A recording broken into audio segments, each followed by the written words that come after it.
Mic check 1 2. It's the Y2K collector, and I think a lot of people are starting to feel like Gen 4 or Gen 4 video games have hit their peak. And by Gen 4, I mean the Super Nintendo and Sega Genesis era. If you look at games like Super Castlevania 4, these are the types of games that kind of embody or identify a generation of gaming. Super Castlevania 4 is one of the most memorable games on the Super Nintendo.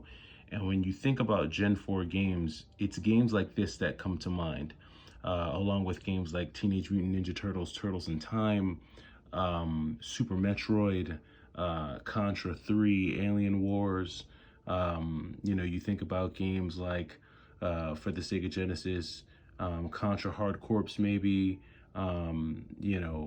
Sonic the Hedgehog, Super Mario World on the Super Nintendo, right? So these are the games that kind of highlight Gen 4. And when you look at this generation of games, I feel like in large part, the hype around that generation is not starting to, but has died down.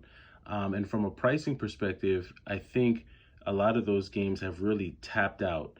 I don't know if there's much more room to run. I don't know if there's more, uh, you know, uh, inflation that we'll see when it comes to those games. And it obviously, as a collector, it would make one ask the question, is now a good time to start looking at Super Nintendo games because they're no longer being highlighted from a collector or, value increase standpoint.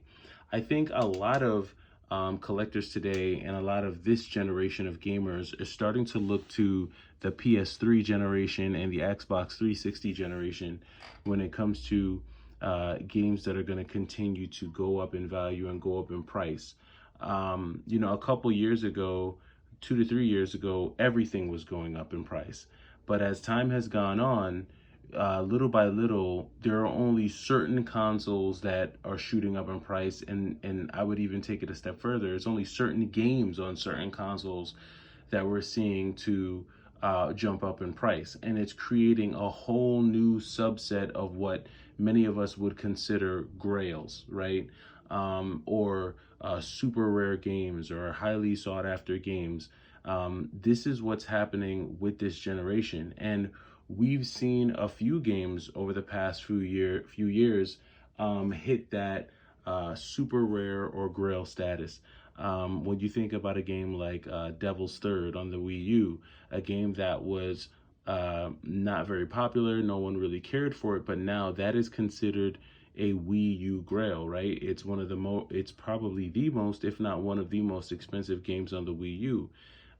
If you think about, again, the Xbox 360, this summer we saw massive inflation on that console, with games like Knight's Contract shooting up in price, or games like Fist of the North Star, Ken's Rage 2, just absolutely blowing up in price. I mean, there was a point where that game was running about 250. I don't know where it's at now. Maybe it's settled back down somewhere in the neighborhood of 150 or $200. But we are seeing a whole new generation of games just blow up into the super rare and into the, quote unquote grail status. And some of them rightfully so, right? Because some of these games are exclusive. If I just go back to Fist of the North Star, Ken's Rage 2, that's a game that I think, I'm actually shocked that that game wasn't valued higher than it was even prior to the 360 store shutting down, because it is kind of a niche title.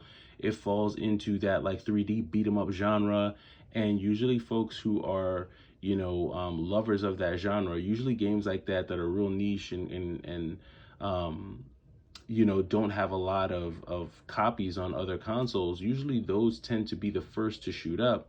And I was shocked that it was still being sold for roughly $40 prior to the boom. And then, there you go. All it took was one event in gaming for it to kind of hit this $150 to $200 status. And we'll continue to see that, I think, with Gen 7, because there's still a lot more room to run on that.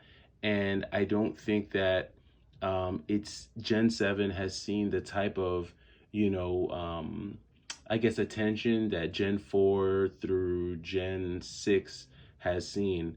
And when you look at things like I said, the Super Nintendo generation, the PlayStation 1 generation, and then even the PlayStation 2 Dreamcast generation, those have been the marquee, for lack of better terms, generations of games where price has just absolutely been through the roof. And so when I start to think about, what's next, what's coming up next, um, or not even what's coming up next, but when I look back, like I said, at Gen 4, I think now might be a good time to start looking into some of that stuff. I was on Facebook Marketplace just seeing what's out there. I typically like to go on like different online stores to see what I could potentially get for the games that I'm currently selling, because I currently have around 50 to 100 games that I'm actively, selling out of my collection. Um, I've gotten a lot of comments recently from people who are like, dude, you're a liar. You said you weren't going to be collecting anymore, yet you're buying more games, you're getting more games. It's true. I have picked up a lot of games, but not all of them are making their way into my collection. I've made a video the other day showcasing some of the ones that are making it into my collection, and some of them are making their way into my collection, but a huge chunk of them are actually being sold. Just doing my best to kind of, like I said, flip my way into breaking even on some of the pickups that I've made this summer, which that's actually been going quite well. Um, Roughly at about $500 in sales over the last couple of weeks. So gonna keep that train going for as long as I can. Right now with GameStop having their 4 under 20 for 40 rather, it definitely makes finding some quick flips a lot easier to do that. But I would just say that right now, when I look on like Facebook Marketplace, a lot of what I'm seeing are listings for like handheld items, handheld lots. I'm seeing a lot of listings for, PS3, Xbox 360. I'm really not seeing a ton of like Super Nintendo, Sega Genesis. Um, Primarily just because I think the folks who have the games that they want, they're going to hang on to them and keep them. And then the folks who did happen to spend a lot of money on like Super Nintendo and Sega Genesis lots like during the pandemic, a lot of those values have tanked. So I think there's a lot of people who don't want to take massive hits on that stuff, and they would rather just hold it in their collection. So if you are able to find, some good Gen 4 stuff, some quality Gen 4 titles when it comes to Super Nintendo, Sega Genesis, I say go for it. Try to take advantage. GameStop probably has some of the fairest prices on Super Nintendo and Genesis games outside of what you might be able to pick up in a massive lot. So just some thoughts that I had just when it comes to the current values and what we're seeing out there in terms of pricing. Let me know what you're seeing when it comes to the Gen 4 of video games, Super Nintendo, Genesis. Are you seeing a lot of offerings out there? And if so, what kind of prices are you seeing out there? Because I'm interested to know. It's the Y2K Collector. Hopefully you have had a good Monday, and I'll catch you in the next video. Take it easy.